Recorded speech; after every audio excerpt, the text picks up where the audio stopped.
AP Telangana ముఖ్యమంత్రుల భేటీ ముగిసింది. హైదరాబాద్ ప్రజాభవన్ వేదికగా దాదాపు గంటన్నర పాటు సీఎంలు చంద్రబాబు, రేవంత్ రెడ్డి సమావేశం జరిగింది. ఆస్తుల విభజనపైనే ప్రధానంగా చర్చించారు. విభజన చట్టంలో ఉన్న ఆస్తులు, అప్పులపై చర్చలు సుదీర్ఘంగా చర్చించారు. హైదరాబాద్లో కొన్ని భవనాలు ఏపీకి ఇవ్వాలని సీఎం చంద్రబాబు కోరగా, హైదరాబాద్లో స్థిరాస్తులు తెలంగాణకే చెందుతాయని సీఎం రేవంత్ తేల్చి చెప్పినట్లుగా సమాచారం. హైదరాబాద్లో స్థిరాస్తులను ఏపీకి ఇవ్వడానికి నిరాకరించారు. అలాగే భద్రాచలం నుంచి ఏపీలో కలిపిన 7 మండలాల్లోని 5 గ్రామాలను తెలంగాణ ప్రభుత్వం అడిగింది. దీనిపై కేంద్ర హోంశాఖకు లేఖ రాయాలని తెలంగాణ ప్రభుత్వం నిర్ణయించింది. దీంతో మరోసారి సీఎస్ల స్థాయిలో సమావేశం నిర్వహించాలని కూడా నిర్ణయించారు. విభజన సమస్యలపై 2 కమిటీల ఏర్పాటుకు నిర్ణయించారు ఇద్దరు సీఎంలు. మంత్రులతో ఒక కమిటీ, అధికారులతో మరో కమిటీ వేయాలని నిర్ణయించినట్లుగా తెలుస్తోంది. రైట్, ఇదే అంశానికి సంబంధించి మరింత సమాచారం మా ప్రతినిధి రాకేష్ అందిస్తారు. రాకేష్.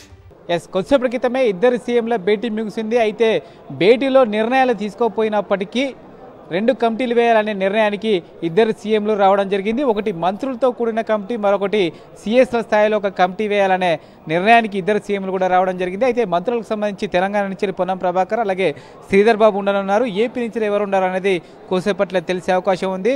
2 రాష్ట్ర ప్రభుత్వాల నుంచి ఇద్దరేసి చొప్పున మొత్తం 4 మంత్రులతో 2 రాష్ట్రాలకు సంబంధించి సమస్యల పరిష్కారానికి కమిటీ వేయబోతారు, 4 మెన్ కమిటీని. అలాగే సీఎస్లకు సంబంధించి కూడా ఒక కమిటీ వేయబోతున్నారు. 2 రాష్ట్రాలకు సంబంధించిన సీఎస్లు, అలాగే ఫైనాన్స్ సెక్రటరీలు కూడా ఆ కమిటీలో ఉండబోతున్నారు. రెండోది అధికారులకు సంబంధించిన కమిటీ. ఈ 2 కమిటీలు కూడా ఎప్పటికప్పుడు సంప్రదింపులు చేస్తూ ఆయా సమస్యలకు సంబంధించి షెడ్యూల్ 9, 10కి సంబంధించిన అంశాల పరిష్కారం దిశగా ఒక రిపోర్ట్ తయారు చేయాలనేది ఈ యొక్క సీఎంల భేటీలో ఒక నిర్ణయం తీసుకోవడం జరిగింది. దీంతోపాటు మరికొన్ని అంశాలు చర్చకు రావడం జరిగింది. ముఖ్యంగా ఏపీకి సంబంధించి కొన్ని తెలంగాణలో ఉన్న, ముఖ్యంగా హైదరాబాద్లో ఉన్న కొన్ని భవనాలు ఇవ్వాలని ఏపీ సీఎం కోరినట్టుగా సమాచారం. దీంతో విభజన చట్టం ముగిసిపోయింది, ఉమ్మడి రాజధాని అనే చర్చ లేదు. ఇప్పుడు హైదరాబాద్కు సంబంధించి ఏపీకి సంబంధం లేదు కాబట్టి హైదరాబాద్లో ఉన్న మొత్తం స్థిర ఆస్తులు ప్రభుత్వానికి సంబంధించి తెలంగాణకు చెందుతాయి. దీనిపైన డిస్కషన్ అనవసరం అంటూ కూడా తెలంగాణ సీఎం చెప్పినట్టుగా సమాచారం. దీంతోపాటు ఉమ్మడి ఖమ్మం జిల్లాకు సంబంధించి భద్రాచలంలోని ఏవైతే 7 మండలాలు కలిపారో అందులో ఉన్న 5 గ్రామాలు ఇవ్వాలని తెలంగాణ ప్రభుత్వం ఎప్పటి నుంచో కోరుతా ఉంది.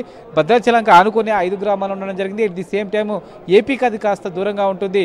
అక్కడ ఉన్న 5 గ్రామాలకు సంబంధించి ఏమైనా సదుపాయాలు కల్పించాలన్న ఏపీ ప్రభుత్వానికి ఇబ్బందిగా ఉండడంతో పాటు తెలంగాణ కొంత ఈజీగా ఉన్న నేపథ్యంలో తెలంగాణ 5 గ్రామాలు కోరుతుంది. దీని విషయంలో ఏపీ ఇవ్వాలని కోరిన నేపథ్యంలో ఒకవేళ ఏపీ కనుక ఇవ్వకపోతే నేరుగా కేంద్ర హోంశాఖకు లేఖ రాయాలనే ప్రతిపాదన నిర్ణయానికి తెలంగాణ ప్రభుత్వం వచ్చినట్టు సమాచారం. ఈ అంశాన్ని తెలంగాణ సీఎం ఈ సందర్భంగా చెప్పడం జరిగింది. దీంతో పాటు నీటి కేటాయింపుల పైన కూడా చర్చ జరిగినట్టు సమాచారం. 50% వాటాకు సంబంధించి నీటి కేటాయింపులు కృష్ణాలో జరపాలని తెలంగాణ ప్రతిపాదించడంతో దాన్ని ఏపీ ప్రభుత్వం అంగీకరించలేదు. ప్రస్తుతం ఏ విధంగా అయితే నీటి కేటాయింపులు ఉన్నాయో అదే విధంగా కొనసాగాలనే నిర్ణయానికి కట్టుబడి ఉండాలంటూ కూడా ఏపీ సీఎం చెప్పినట్టుగా సమాచారం. ఇలా అనేక విషయాల్లో ఇంకా సంక్లిష్టత ఉంది, ఏకాభిప్రాయం అనేది కుదరలేదు.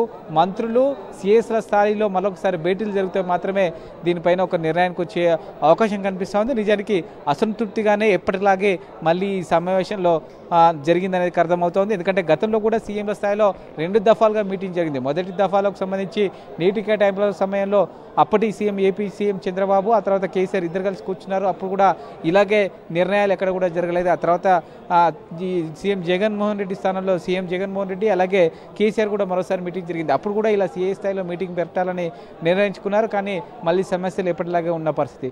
ఇప్పుడు కూడా రేవంత్ రెడ్డి, చంద్రబాబు సమావేశం దాదాపుగా 1:40 పాటు సాగినప్పటికీ కేవలం చర్చించడానికి, కమిటీలు వేయడానికి మాత్రమే నిర్ణయం తీసుకున్నారు. కానీ ఎక్కడ కూడా షెడ్యూల్ 9 కానీ 10లో కానీ విభజన చట్టంలోని ఆస్తుల విషయంలో కానీ ఎక్కడ కూడా క్లారిటీ అయితే రావలేదు. నెక్స్ట్ ఫర్దర్గా మంత్రులు అలాగే సీఎస్ల స్థాయిలో వేసిన కమిటీకి సంబంధించి రిపోర్ట్లు అంతే మాత్రమే దానిపైన ఒక కంక్లూజన్కి వచ్చే అవకాశం ఉన్నట్టుగా తెలుస్తోంది. ప్రస్తుతం సీఎంలు అలాగే మంత్రులకు సంబంధించిన డిన్నర్ మీట్ జరుగుతూ ఉంది. ముఖ్యమైన నేతలందరూ కూడా అటెండ్ కావడం జరిగింది. డిన్నర్ మీటు మరికొద్దిసేపట్లో ఇక్కడి నుంచి అందరూ కూడా వెళ్ళిపోయే అవకాశం ఉంది. ఆ తర్వాత సంబంధించి ఇది 2 రాష్ట్రాలకు సంబంధించి ఇద్దరేసి మంత్రులు మీడియా సమావేశం పెట్టే అవకాశం ఉంది. 9 గంటల ప్రాంతంలో ఈ మీడియా సమావేశం జరిగే అవకాశం ఉన్నట్టుగా తెలుస్తుంది. రైట్ రాకేష్.